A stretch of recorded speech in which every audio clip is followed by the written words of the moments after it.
Victoria Worship, the Director for Candela Medical for UK and Ireland, and today I'm joined by George Bestel, the owner of Cloak & Dagger, Daniel Leonard, the owner of Zap Laser Studio, and Jordan Butler, the owner of JHB Laser Studio.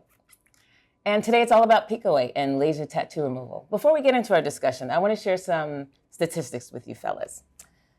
In the UK, the tattoo removal market is valued at 14.1 million in 2023, and with an expected annual growth rate of 20%, potentially reaching 90 million by 2033.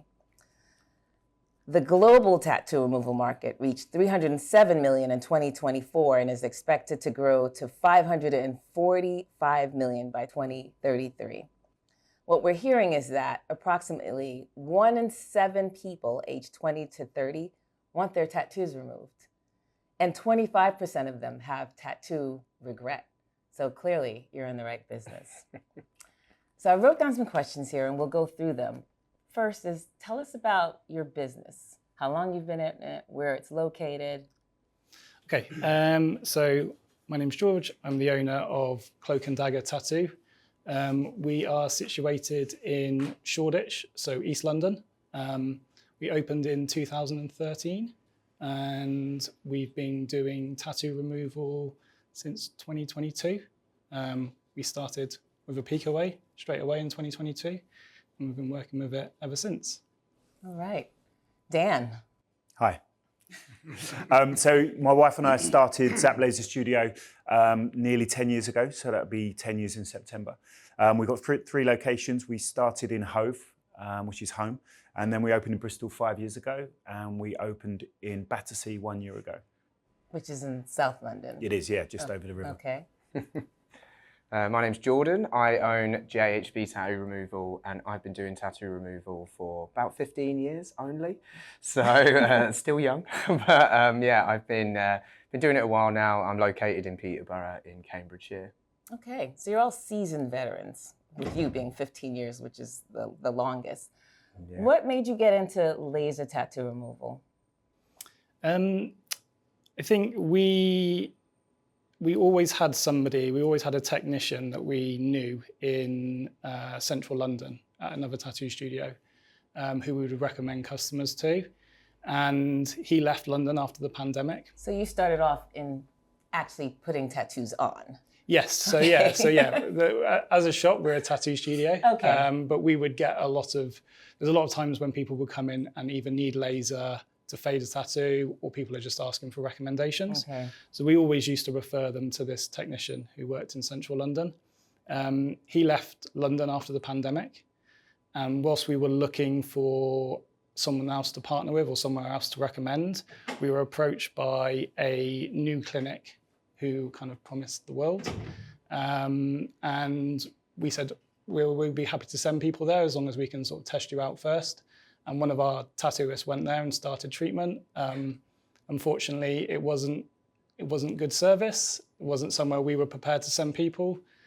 We just said, we've got to do this ourselves, really, if we want to maintain the level of customer care and service that we're offering at the shop.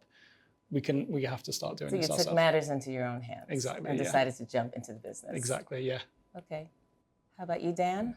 Mine was a bit different. We'd never been in the industry before. Okay. Had nothing to do with tattoos. Have no tattoos. Just kind of thought it would be a good business. Really? So I think the spark was Tattoo Fixers, that program, Channel 4. That?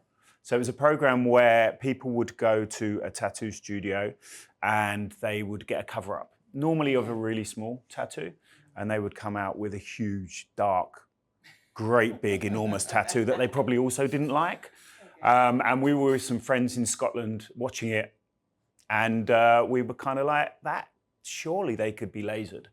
So we started looking into laser, and that kind of coincided with the fact that the tattoo industry was really taking off. The standard quality of tattoos was really growing and improving. So we kind of felt like there was a market for people wanting to then remove tattoos or fade tattoos down to then start covering them up with better tattoos. All right. Not for your story, sir. No, these guys had such a good plan. Mine, I fell into it, to be honest. Sometimes that's the best. Yeah, I worked in a tattoo studio as kind of helping out, helping people set up and kind of get tattooing and stuff. And the studio I was in, they wanted to add a laser to the mix. And I went and did the open day for it, the start of the training, and I just really got to grips with it, and I loved it. And I thought, you know, I need some more beer tokens for the weekend, so actually this will do the job. But yeah, I kind of grew into it over time, and still feel like I am now. Yeah. All right. So you're all entrepreneurs. You all own your own laser tattoo removal studios and even tattoo studios, because you're still doing tattooing. Yep. Absolutely. You as well, tattooing still? Yeah. Okay. So what have you learned? What surprised you about being an entrepreneur in this industry? Any surprises? That when we started, I knew absolutely nothing about it. We were very green the first year and really struggled because we were sold on the fact, not by Candela, that you basically buy the laser and they will come. It was, you know, you're buying the most advanced technology, and kind of there was some support, but there could have been a bit more around marketing and how to sort of set up a business. Because we kind of needed to try and start making a profit. The overheads for lasers are high, but the market is there. So it's about learning how to tap into that market and bring the right people to you and, you know, helping the people that need it the most. Okay. Jordan, anything surprise you? I was really fortunate, I think, because when I started, I was 18. So I still lived at home, and I kind of had a bit of time to kind of cut my teeth and kind of get used to the industry. So I just got the time to kind of grow into it, and I had a lot of time to not really worry so much what my income was. Did you really live with mom and dad? Yeah, it was easy. I was doing life on easy mode, yeah. And it was really, I think that really helped me because even when I first moved out, I was in like a house share with friends, so rent was really cheap. And I had a good amount of time to kind of play with what works and what doesn't. You could take more risks. Yeah, exactly. There wasn't so much attached to it with the fear of it failing. If it failed, I moved on to the next thing and tried again. Okay. But yeah, I was quite lucky, to be fair. I had quite an easy ride in. And then George, surprises along the way? Yeah, I think similar to what Dan was saying about how maybe we had a bit of a misconception that we sort of went into this straight away with Picoway and we did a research. We spent 10 months looking into it. And we really felt like we were getting the best laser. So we thought that was probably job done. You buy the best laser and people will turn up. But I think as we were talking about previously, you're battling a lot of misconceptions people have about laser, probably from outdated technologies or people misusing them. And despite the fact that you're saying, no, but this is the best laser, people are still going, yeah, but I've been told that before. So I think actually really getting the information across to people and being able to explain to them in a way that they understand the difference between maybe what they've had before and what they're getting now, and just building up that trust over the first couple of years. Because if you go from, we went straight in with that, we had no background in tattoo removal then. So it took a bit of time to build up that trust. I mean, we had it as a shop and I think that helped. But you know, it takes time to get results. Right. Yeah. Have you all found that you have to take the time to educate your customers? Yeah, I think that's part of your job. Yeah, for you sure. know, About the differences between laser Yeah. tattoo removal devices? Yeah, that's a massive one, I think. It's massive? How so? Yeah, because people, it's your job to know, right? It's not their job to know. If somebody comes in and I feel like they're asking you for advice, you know, before I just used a Q-switch laser, which didn't really offer blue and green removal, I wouldn't take on that job. I would refer to somebody else. But you hear others that might. Exactly. So you would have people that would do 10 treatments on a laser that was incapable of removing that tattoo, and they wouldn't have been given, you know, the right amount of knowledge to make an educated decision. Right. So it's to be in the place that we're in now, where we're all using Picoway, it's really great to be able to give somebody that name and say, go Google it. Go look at it for yourself. I don't have to tell you anything. I feel like you can look at the results, you can look at the equipment, all of those things, and you make your own decision. But by the time they come to you, because they've had 10 or 12 on another device that didn't really work their trust level has to be pretty low too. Yeah. So you have to overcome that as well. Yeah, absolutely. Yeah.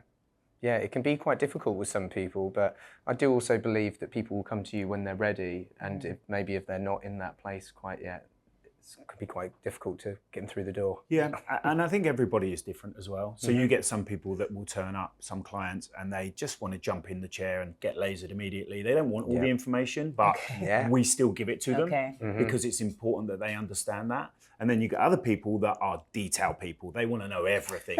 I love those people because they've already done a lot of research already. They turn up, they kind of know.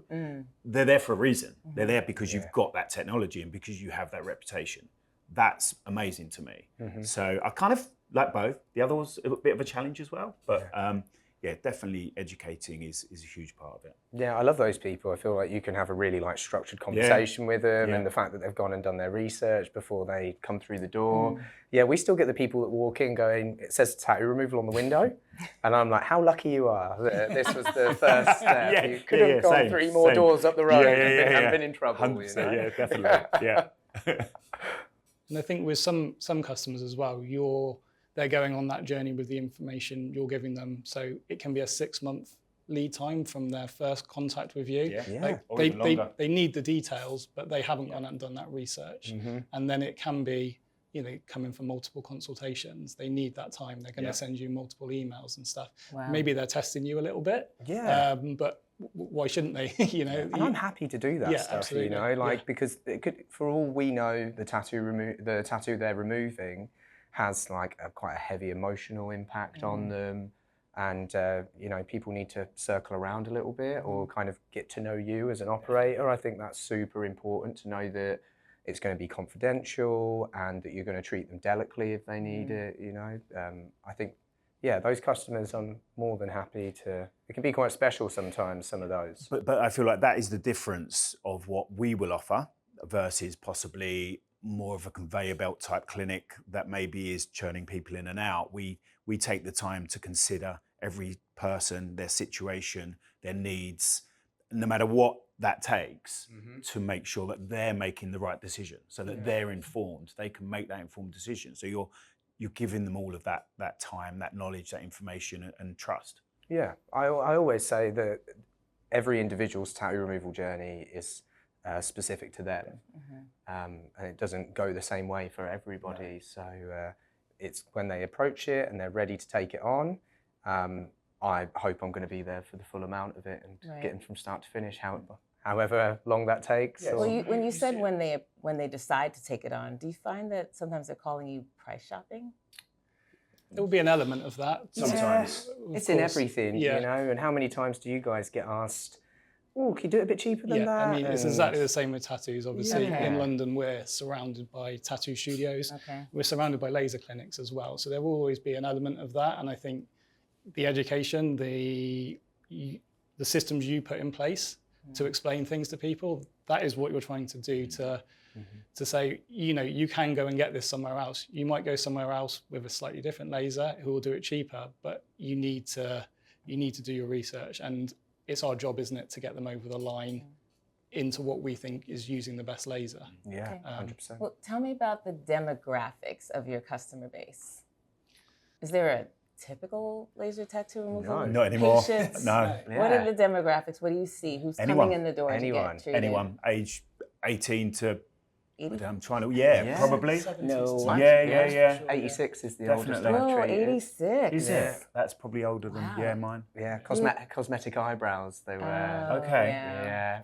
Reduction down Vanity to correct them. wins every time. Yeah, she was brilliant. Yeah, and you see it all, and I think that's great because you get to meet so many people from so many different walks of life. People that you would never talk to. When I started doing this, I worked in a tattoo studio. I was 18. I remember my first customer was a woman. She was a 50-year-old nurse. Okay. And I remember thinking, I don't know how to talk to a 50-year-old woman that's not my mum or my auntie at that point, But when she came in and she sat in the chair and conversation just flows and you find common connections. And I think everybody has something to teach you if you're prepared to listen. That's one thing. Sure. Tattoo removals taught me that, I think. I didn't Okay. feel that way until I started doing what I do. It's for me, and I'm sure it's the same for you. It's all about building those relationships, isn't it? Because that's where the trust comes from. Yeah. And you have to be a different person to every single person that comes through the door. Yeah. Because they need something different from you. Yeah, 100%. I feel, you know, the way I act around somebody that's 21 is completely different to the way I act around someone that's 86. And especially, I imagine you guys are the same, doing a lot of cosmetic removals these days. Loads. Those customers are a lot different they're a different demographic to what I was dealing with before, maybe a lot more women that are maybe older, that have chose to remove their eyebrows. And it's funny, you know, I always think it's funny. I'm like, you've come to me. I was like, look at me. You know, I was here for, you know, tribal back pieces. And the two of you, over 10 years of doing this, are you seeing more of the cosmetics, the eyebrows, eyeliner, lips, the makeup? Yes, tattoos? so we do a lot of eyebrows. We do a lot of SMP as well, scalp Okay. micropigmentation. Oh, wow. They're the two main types of cosmetic. The SMPs. Yeah, that we treat. That's when they have had hair loss, but they want to do the tattoo to make it look like they have like and it's a faded bit like hair or eyebrows with the beards. microblading. Like, you know, initially it can look really good, but it doesn't Right. really last. It blurs. You know, the dots kind of bleed out, as does the hair stroke. So, you know, over time it kind of loses how it should be. Okay. And speaking of that, the makeup tattoo, sometimes as you remove that first layer, don't you see another color? Oh yeah, there's all sorts. Eyebrows are tricky. You They're a have nightmare. to start by basically saying, look, I don't know what's going to happen here, but this is the process. This is what we'll do. Every time we treat it, we'll understand more. I will then tell you what's happening, and we basically kind of make it up as we go along, And you have to because we manage never their know exactly. expectations. Yeah. So you're managing expectations and trying to build confidence and trust, but not having the answers then and there. And speaking of managing expectations, so I see some of these tattoos are really complex and the designs are intricate. How do you go about managing expectations of the customers when nowadays people want instant gratification? I kind of love that. I think tattoo you carry removal on. kind of humbles you because it does make you wait, and there's no way to make it quicker. It's Do you know a what I patience mean? game. Yeah. There is no definite end outcome or time frame. And do you love that a little bit?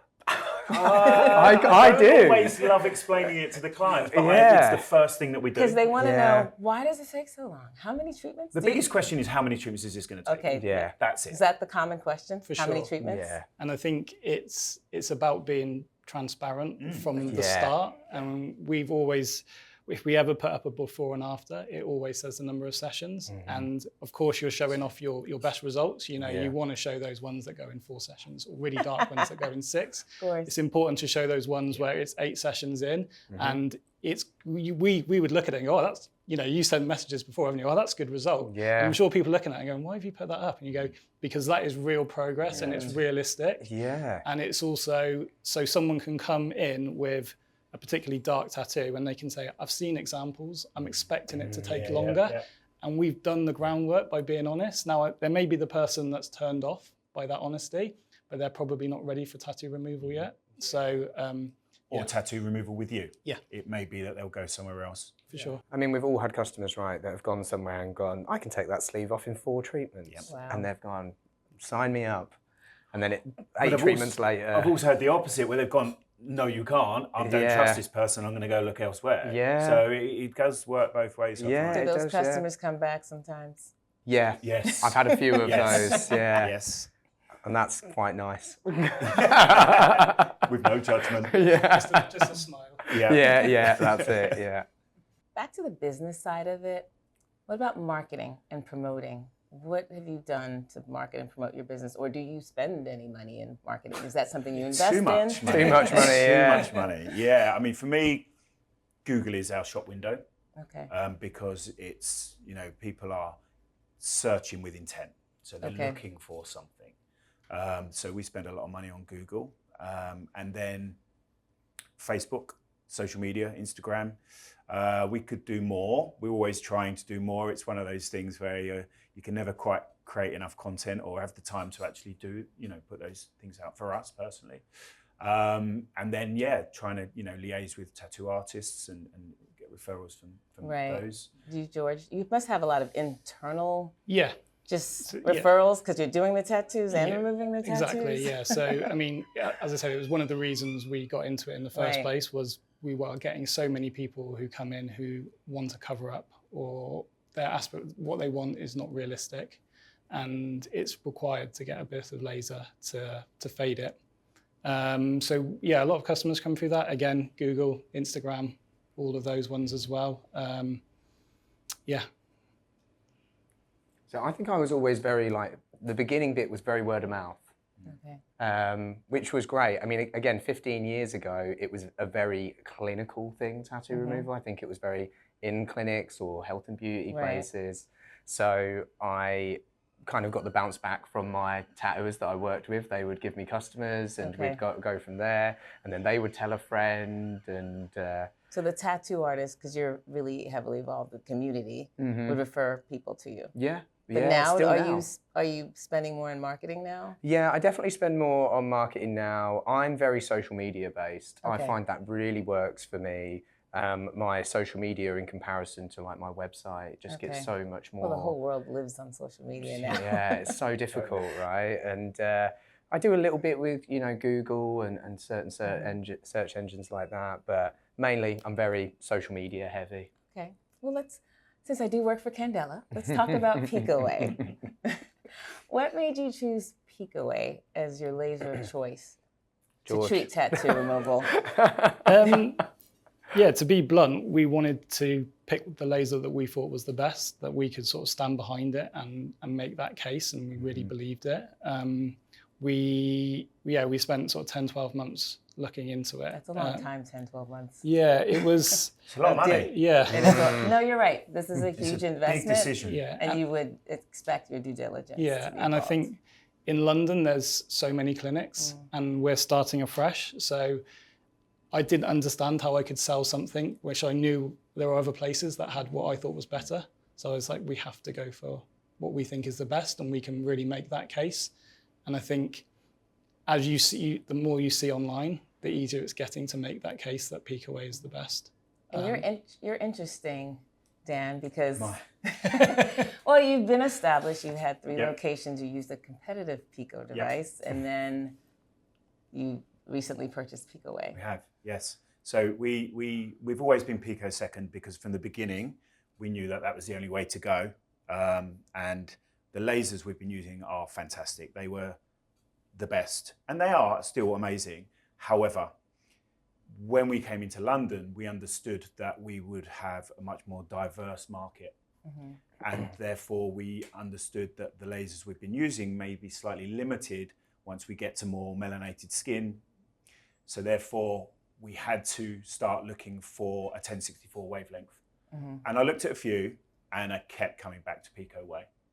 But since you've had experience using different Pico technologies, have you found just sort of intricate differences with wavelength, spot size, or is it pretty much the same?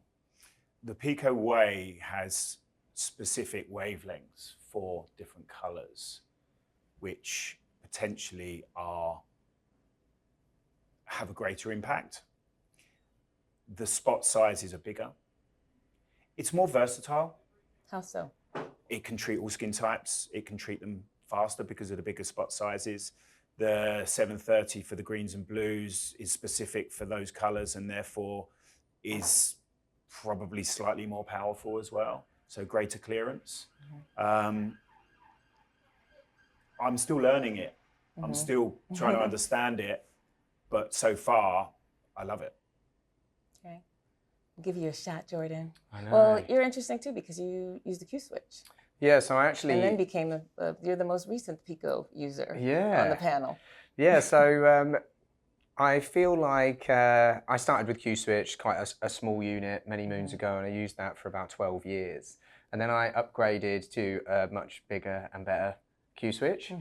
And then a few years ago, I found that I was I started looking about a year ago, I found I was turning away a lot of blue and green. And I lost one of my recommendations at the time was somebody that was in London alongside you.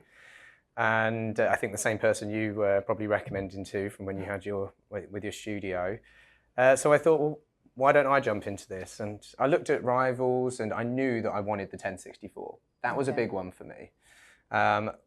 You know, with the 532, and they're both pico reactions as well, which I know isn't the same across the board for all lasers. And with the 730 handpiece as well, the blue and green removal I've never seen anything like it. I actually feel like it was undersold by you guys. It's that good. But yeah, it's such a great piece of equipment. Again, the 1064 with larger spot size for darker skin types, I feel like it is a no-brainer.